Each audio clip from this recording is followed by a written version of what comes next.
scratching your nose means that you're lying, or variations around that. That might be part of a cluster, but it's not a way to judge somebody if they are being truthful or not. My guest today is Richard Newman. Here's 3 facts that I think you should know about Richard.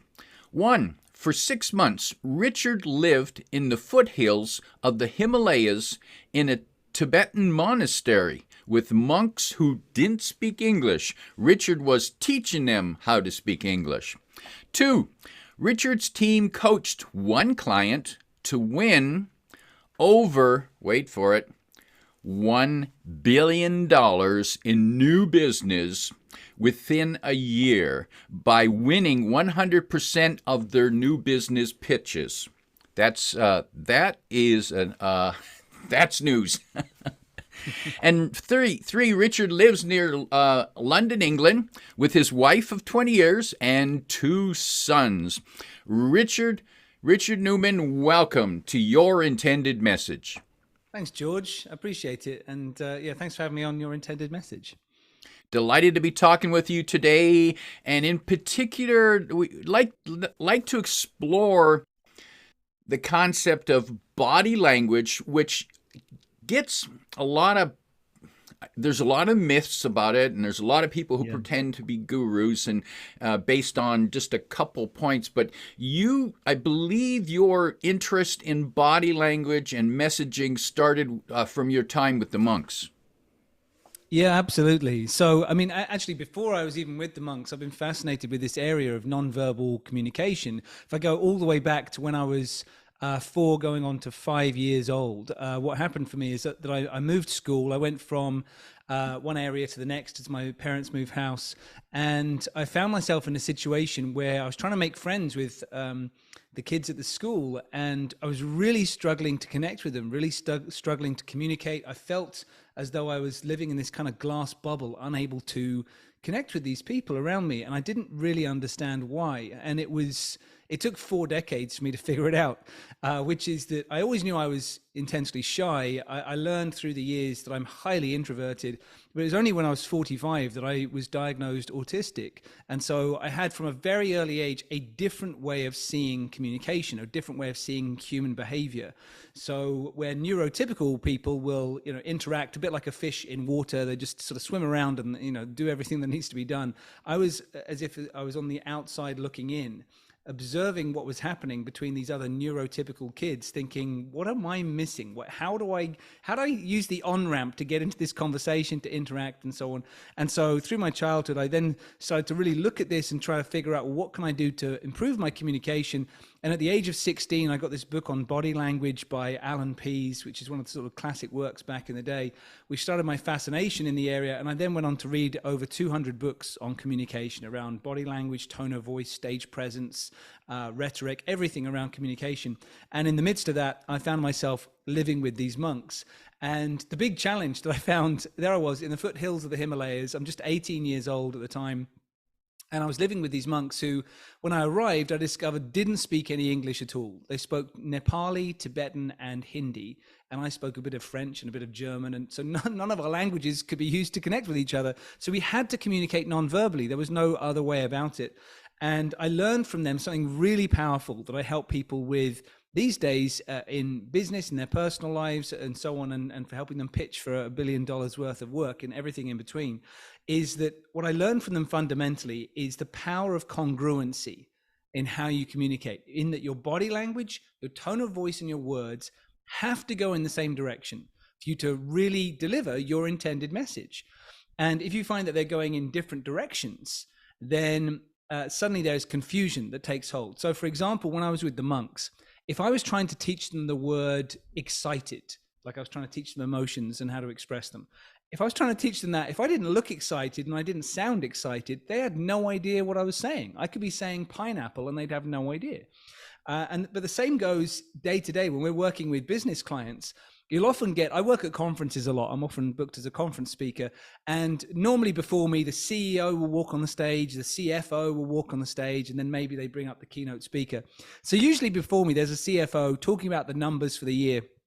And what you typically get is they'll walk on stage with a poker face, a very sort of business-like expression. They'll say, Yeah, hi everybody. Very excited to be here today. Glad that you made it. The numbers for this month were good. The numbers for this year were bad, and the numbers for next year are going to be better. And people are left thinking, "Hang on a second. What does this mean? I don't feel anything. I don't understand." The person seems a little bit nervous, a little bit muted. Maybe the whole business is going bankrupt. We don't know, because the body language, the tone of voice, and the words—they're just not connected based on this sort of business facade that people put in. So what I'm often working on with people is to help them really find their voice and to drop that facade and to bring their expression to life so they can have that congruent communication that I needed to have when I was working with those monks. And looking back from your years of experience back at that 4-year-old child, what did you see that 4-year-old child needed to do differently? Yeah, so I think for me it was simply that there's this way of interacting, if you like, that they've seen this in recent studies that neurotypical people can communicate perfectly well with each other, and autistic people can. They have the same instincts on communication. It's just when they're trying to interact with each other that suddenly there is a disconnect. And autism is a huge spectrum. It's very broad, and so I can't speak for different people who are autistic. But in my case, it was a mismatch of trying to read the situation, read what people are giving off as a visual non-verbally around their message. So I would take things very literally. If a good example of this, something that I learned later in life, somebody once there was like a group gathering, and a person came over to me. I was speaking to one person, and they came over to me and said, "Richard, can you just give us a minute?" Now I thought that meant, okay, you want me to give you a minute of my time, so I should go and spend time with you for the next 60 seconds. That's what I took from it, literally. What they meant is, I want to speak to the other person, not you, so can you leave us alone? But that's not what they said. So I was taking the whole thing literally, and then they were looking at me like, "Why don't you leave me alone? I just told you to leave me alone." And I'm thinking, no, you told me to give you a minute, and now you're upset with me, even though I'm generously giving you my time. And so that's what I was doing back then. I was just sort of taking things literally and not able to read those little non-verbal cues that were going on around me, which is where I became so fascinated with the body language side of things. And there's lots of statistics out there, and there's a lot of misconceptions. Like people say, 93% of communication is nonverbal, which that's based on a study that was done by Albert Morabian back in the 1960s with a small handful of people in California. And he himself went on BBC Radio about 10 years ago saying that those statistics were blown way out of proportion, and people have taken them to mean things they never were meant to say. But you can still say that a large amount of communication is done non-verbally, and if you're missing that, you're missing so much of what's really going on. In fact, I take this into activities I do with some of my clients where I'll get them to read a script. They just get the words, which is kind of what I was taking on board back in the day. And I say to them, "What does this mean? What's happening in this scene?" They give me a version. Then I'll play the scene from a movie.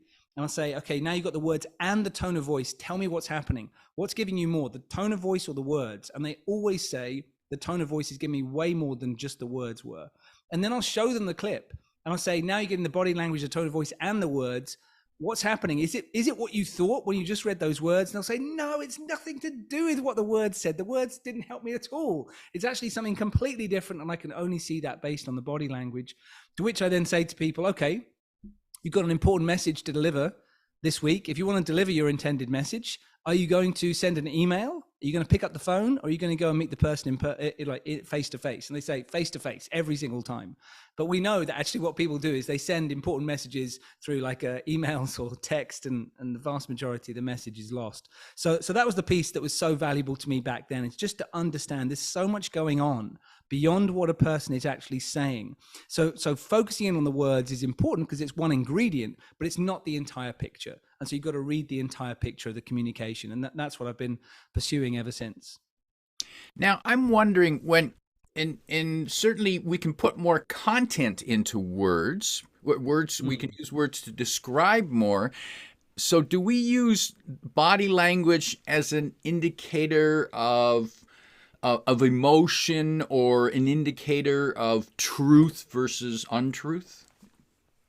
Yeah, so I think a palette of emotions is a great way to explain this. And I should say that, I love words. I'm passionate about words. I've written a couple of books. I was very proud to win a speechwriting award going back a few years ago. And so, words can be extraordinarily valuable. But then you've got to think about if you are with people, then your body language and your tone of voice is there as the palette that brings this to life. And so you don't want to just have a gray canvas. You need to express it. You need to express what that message really means. So I often say this to an audience where I say to them, if I was to say to you this message, tell me what it means. I put it up on the screen and it says, this will change our results by 3%. And I say to them, so you tell me, is that good news or bad news? And they go, I don't know. It could be either. I don't know. I need the context. I couldn't tell you. I say to them, tell me if 3% is a big number or a small number. And they say, well, I don't know. That would, again, depend on the situation, depend on how the person delivered it. I don't actually know. And so, even if there's something that is a dry, proven scientific fact, you still need to engage the body language and the tone of voice to let people know how they are designed to feel about this, or how they need to feel about it. And so you've got to remember that when you're engaging with human to human behavior, for our communication, there's three key parts of the mind that are really being engaged, or that you need to engage, which is the survival mind, the emotional mind, and the logical mind. And if you're just giving people words, if you're just going based on words, then you're going to be giving people logic and facts, and there could be emotive words in there, but the emotional mind might be, taking it out of context, misreading it in a certain direction. The emotional mind is very powerfully impacted by the body language and the tone of voice, which will then tell people if that 3% is big or small, good or bad, reassuring, exciting, inspirational, or anything in between. And it's that emotional connection that is so critical for us in human relationships, where you find that if you interact with somebody and it feels very transactional, it just feels like it's sort of logic being passed back and forth, then you don't really feel like you've got a connection with them. Whereas if there is emotion being expressed or emotion being shared and you feel empathy from the other person, you feel like you've actually got a connection with them. And so that's what body language and tone of voice can allow you to do. And to go all the way back to the monks again, I remember, being with them. I vividly remember this, sitting in their kitchen, drinking some Tibetan tea and not being able to connect with words at all.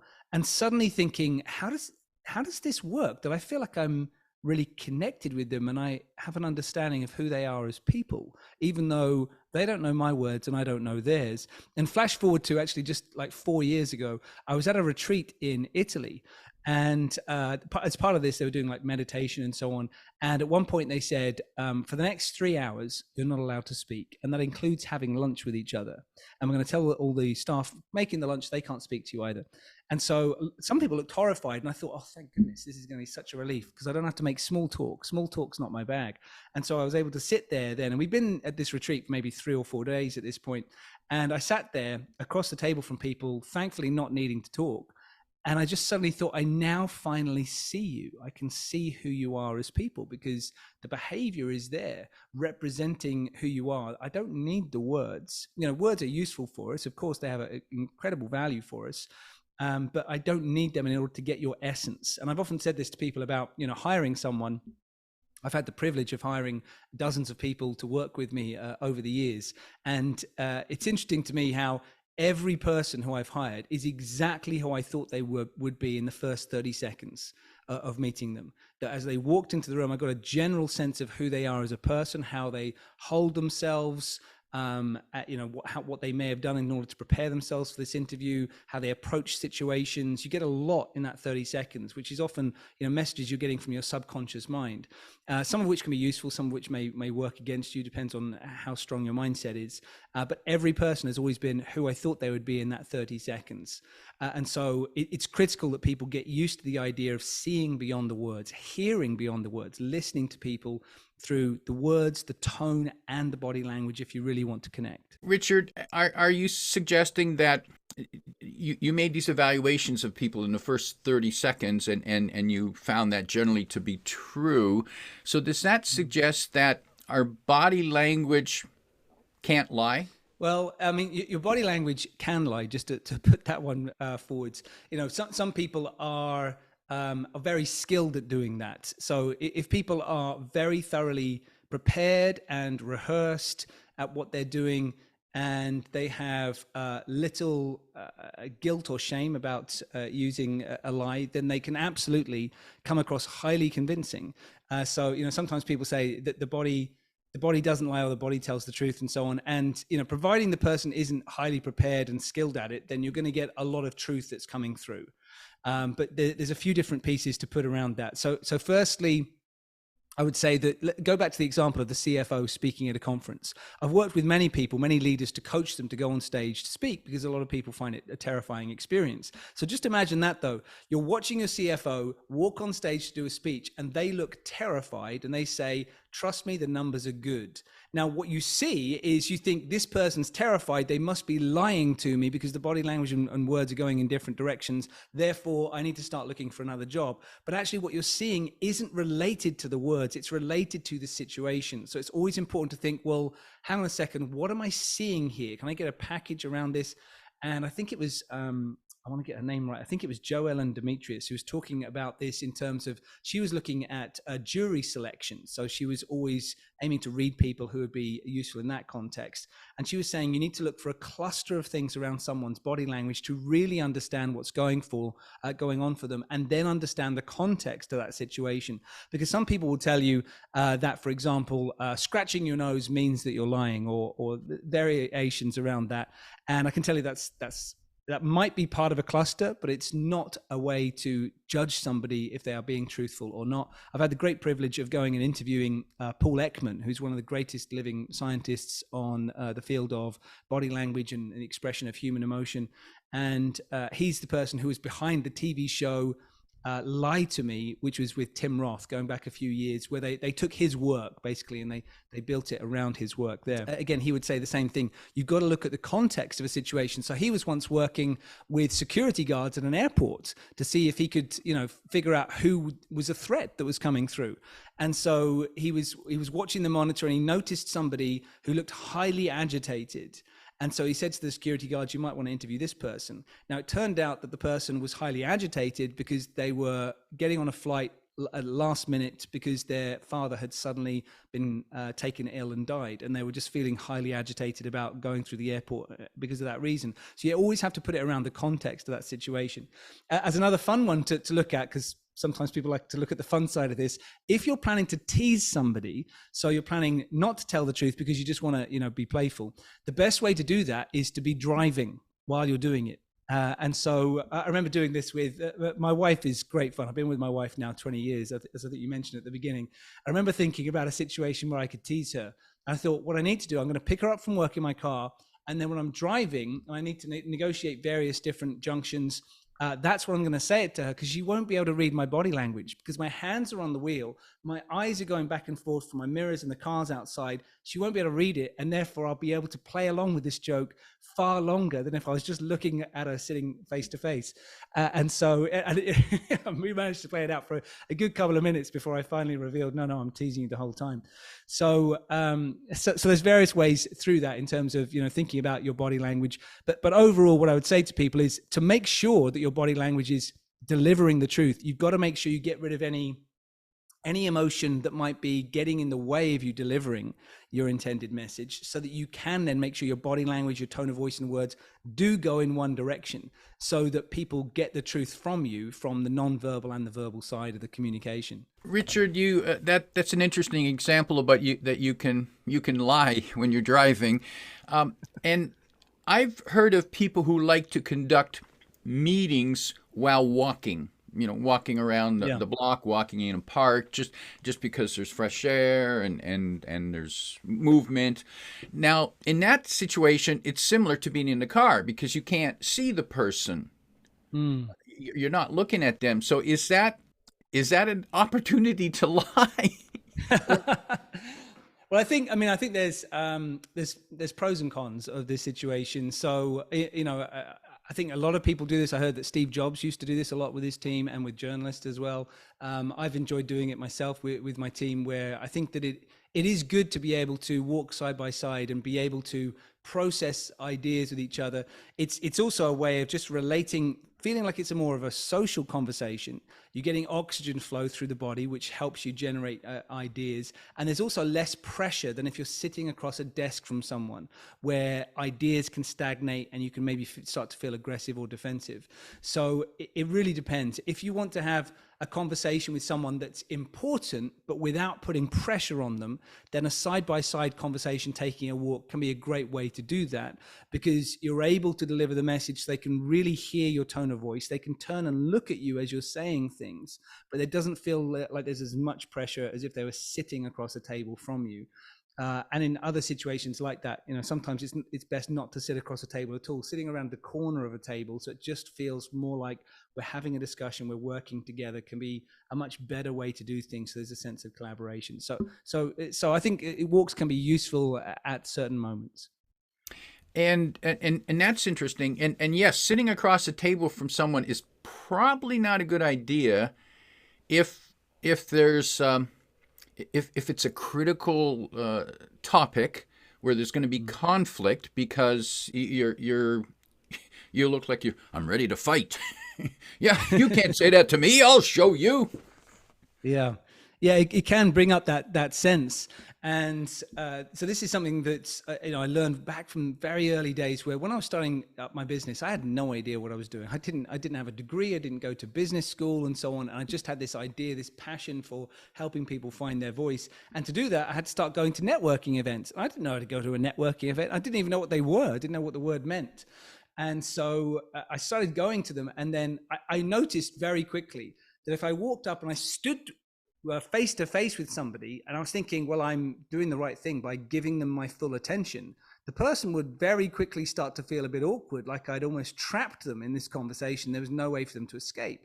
So I learned very quickly, and it's in a lot of books and good research as well, is that if you're slightly angled as you're speaking to the person, then it says, there's no pressure on them. They can leave at any time. And also somebody else can come and join your conversation if required. So that's an interesting way to look at things. There's also part of that if you can start to read from the person, if you're in that situation, if they're engaged with you or not. Because if their feet are turned towards you, or generally inwards towards the conversation, then you know that they're engaged with you. If their feet are headed towards the door or away from you, and their head is turned back towards you, then it's a sense of, I really want to leave now. I want to go and speak to somebody else. So picking up on these cues early on was invaluable for me, because I could think, okay, their words are saying, I'm really enjoying this conversation with you, Richard. Like, I want to be here. But if their feet were pointing towards the door or towards someone else, I'd think, I need to make it easy for this person just to move away from the conversation if they want to, and just let them know that that's all right. So in my body language and my words, set them up for that so they feel comfortable around me. So it's worthwhile paying attention to those little cues in those situations. So I'm hearing that it is possible to notice these cues and small nuances and correct them, and so that we can look better. Yeah, absolutely. With your body language, it's one of those things that sometimes people say, actually I heard a person say a while back, you can't teach communication. You can either do it or you can't. And I had to ease him into then my training session, because he was sitting at the back of a room, not realizing I was near the back of the room preparing to go up and teach communication. And so I said, look, you can have a fixed mindset on this, or you can have a growth mindset around this. And, gave a bit of my story. And I said, I came from a background where I was terrified to stand up and speak in class, because I just, didn't have any confidence around communication. And now I was, on stage teaching in front of thousands of people and enjoying it, not just teaching, but teaching communication. And so it's one of those things that you can learn. And if you think about it a little bit like this, it's worthwhile learning lessons where if you approach tennis the same way as body language, if you think, well, you're just a natural or you're not, then imagine, any of the great tennis players who's doing well at the moment, like Novak Djokovic, let's say. If you imagine when he was 5 years old, his parents said to him, oh, there's a tennis court over there. Just go and be yourself. Just be natural. He'd be a terrible player. He wouldn't have any idea how to play the game. He wouldn't be a champion. But instead, what happened is he had lessons around forehand, backhand, serve, volley, and everything else around the game. And then he built that up in his own way, his own method, his own style. So he has his own personality on the court. The same goes with body language, is that you can start to learn what the principles are. The important thing around that is that you make them your own, just like with playing tennis. You make them into your own style, your own personality. There are certain things that everybody can use, that everybody can learn, that you can apply universally, that will get you the same results every time. And that's what we found in my research project on this, which people can look up online. It's called Nonverbal Influence. We worked on this with UCL, University College of London with Professor Adrian Furnham, who's one of the top psychologists in the world today. He's published around 1,000 different papers, I think, on communication psychology and so on. And we put together a project, took 18 months to do, but I was determined to prove, is there something that we can all do physically that will change the impact of our words? So you keep the words the same, you wear the same clothes, but you just slightly change your body language. And would that give you a better rating in terms of how confident, how charismatic you are seen to be, how convincing you are, how good a leader you are?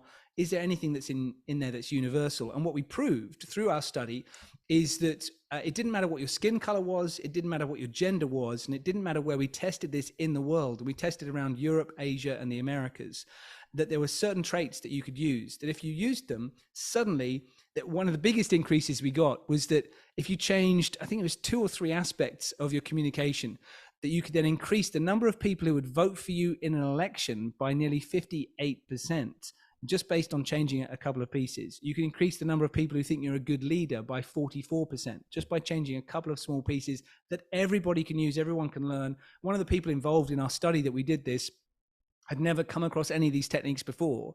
And in the space of just a couple of hours of working with him on this and filming the videos ready for our study, he was able to embody all of those techniques. So these are things that everybody can do. You mentioned Djokovic, the tennis player. Obviously, I'm sure he practices even now. Are there exercises that you practice from time to time or review around body language? Sure. Yeah. So I think, from my perspective, I thoroughly enjoy speaking on stage, and I see stagecraft really as a craft, as a skill that needs to be worked on, because you're taking an audience on an emotional flight path from the beginning to the end of the experience. And so there'll be aspects of that I want to review and work on. And so one of the pieces that I continuously look at and work on is around the past, present, and future use of body language. And this is something that we love training to so many people, salespeople love this piece, is that if you're looking at a stage, let's imagine, or make it simpler. If people are looking at a screen and someone is showing them a graph where January is on one side of the screen and December is on the other, we all immediately know that January will be on the left of the screen and December will be on the right of the screen. We see time going from past on the left to the future is on the right. That's the way that we see it.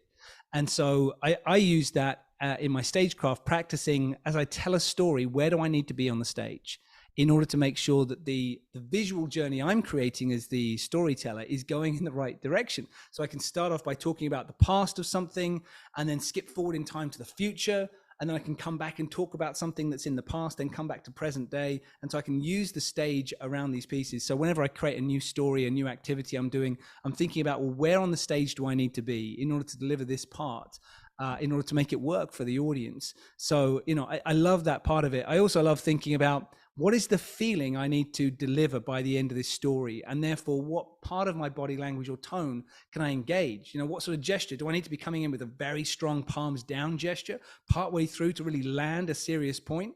Or should it be more of a questioning gesture where I'm opening up to the audience and making sure that I'm, showing that I'm engaging them and getting their opinions on board? And so, I always love looking at it that way, thinking, what is the feeling they need to have by the end of this story, by the end of this entire speech? What is that flight path like, and what do I do along the way that's going to make that happen? Words, tone, body language, together they deliver a full message, a whole message, and they contribute differently. Am I hearing that although the words might be the content, the data, the tone in the body language is more likely to influence the emotion?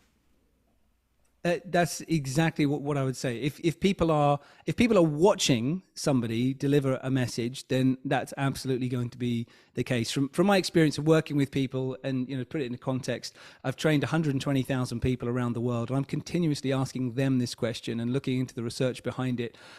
There isn't as well known a study or a high quality study that I can point to that says this is the definitive amount that it is. But whenever I'm asking an audience and I split up the parts of the communication and ask them, which one are you genuinely getting more from, then body language and tone of voice. That's not to say that you can't feel emotion from words, because as an author myself, and I read books to my kids, there's so much emotion that you can get off the page from reading something, and sometimes reading a book can be more powerful than watching the movie, where you go, they didn't do it as well as I did it in my head when I was reading this book. So when you've just got the text, you can certainly get huge amounts of emotion, imagination happening. When you've got the text plus the tone of voice plus the body language, we are taking in so much. We are visual beings. So the optic nerve is the largest nerve anywhere in the human body, and technically it's not even a nerve, it's an extension of the brain stem. And so you're getting so much information coming in visually that it's overriding, if you like, the value of the words, to the point where you think the visual stuff is so important. So you've got to make sure that if you are delivering a message face to face, you think about the visual delivery of it and not just the placement of the correct words in the sentence. Richard, your latest book is called Lift Your Impact. Who is that for, and what will they gain from that? So I wrote this book, Lift Your Impact, based on the challenges people have had over the last few years, which have really shifted, actually. So I wrote a book a few years back called You Were Born to Speak that was more focused on the communication side, when people were looking more for like public speaking training. And what I noticed during the pandemic is three major challenges that came up for people, where people have found that they are feeling more stressed recently, that they've got overwhelmed by all sorts of different demands on their time. People are feeling more lonely because they've had less connection with other human beings, lots of virtual working. There's less sort of gatherings at coffee breaks and grabbing a drink after work. And so people are feeling isolated, even if they're going into work.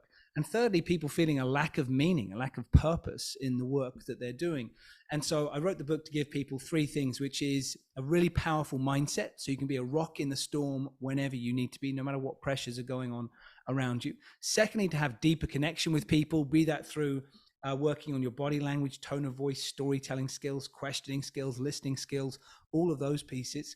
And then thirdly, to thinking about how can you transform your future and have a legacy and a life that feels really purposeful and worthwhile. And so it's going into all those areas and written like a workbook, so people can sort of make it their own. They make their notes, they go through it and really process the activities. So I feel really proud of it. Sounds like a guide to moving our lives forward in a more positive direction with all the abuse we've suffered through the pandemic on our emotional. That's certainly my intention for people. Yeah. Richard, as we prepare to wrap up, if you could have a conversation a quick conversation with that CFO or CEO at the corporate event long before they get on stage, and you could give them 1, 2, or 3 pieces of advice to get their body language more in sync with their intended message, what might be that advice you'd give them? So the first advice, to come back to something I've mentioned, is for them to think about a week after the conference or a month after the conference, what is the feeling that they want people to have about what the CFO delivered? How do they want them to feel? What do they want them to remember about it? And everything in the delivery needs to focus towards that. If you want people to feel uplifted and inspired and excited, it's going to be very different body language than if you want them to feel concerned or disappointed. So everything has to head in that direction. A second piece that I would put into there is that being a leader within a company means that you need to also attach, no matter what emotion you're going for, you need to think about the gravitas in your delivery. So it's taken as being important. And gravitas comes from aligning your body with gravity. There's so many people who deliver messages where they are leaning onto one hip, leaning off to one side, or they've crossed their legs across when they're standing up as well. All of which means the very simple way to look at it is, if someone was to put one hand on your shoulder and just push you over, would you fall down? If so, you look like a pushover. That's where that phrase or that term comes from. So you want to stand or sit in a way that gravity is working with your body, so that you are embodying that sense of gravitas. Just like a great sports person, before they're about to take an important shot, they get themselves grounded. They have gravity on their side. And the third piece that I get them to do just before they go on the stage is to work on their breathing, much like I went through acting training back in the day. and they get you to work on your breathing to change your state. So you can work on your breathing to make yourself cry or laugh on cue. But for a CFO going on stage, they need to be deeply centered. And so you can do box breathing or square breathing, something like that, to get yourself back to a place where you are fully in charge of your state. And therefore you are this blank canvas ready to deliver a message, rather than carrying the weight of, the 1,000 different tasks a CFO has to do onto the stage. You want to ground yourself, put those things to one side, be ready, and then deliver how you want people to feel. Powerful advice for any speaker, especially those CFOs and CEOs. My guest today is Richard Newman, reminding you that your message is composed of the words, the tone, and the body language, and they need to be in sync. They need to be congruent. If you like what you heard, remember to like, comment, and share this podcast. Come back every week for more practical insights to help you convey your intended message. I'm your host, George Torok.